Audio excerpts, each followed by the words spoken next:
Tengah. Aksi penipuan melalui media sosial kembali memakan korban. Kali ini yang menjadi korban Silsilah, seorang ibu rumah tangga asal Kecamatan Kalidoni, Palembang. Menurut korban, ia menerima pesan dari akun media sosial yang mengaku mengirimkan tautan giveaway. Terpikat tawaran tersebut, Silsilah mengklik tautan yang ternyata merupakan jebakan. Tanpa disadari, dompet digitalnya berhasil diretas dan saldo sebesar 14 juta rupiah pun dikuras habis pelaku. Jadi terklik kayak itu nah.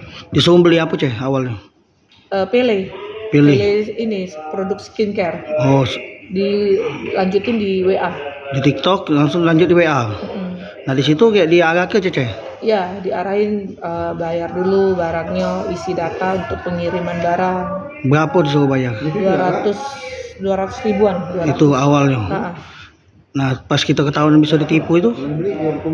Sudah sore ini kan sudah lihat dia desak untuk ambil uang lagi. Baru itu kita tahu ceh. Dari situ aku baru lihat saldo saya semuanya dikuras. Gitu. Nah di situ sudah sore selepas maghrib. Silsilah pun melaporkan kasusnya ke Polrestabes Palembang. Yudi Kiswanto, Kompas TV, Palembang, Sumatera Selatan.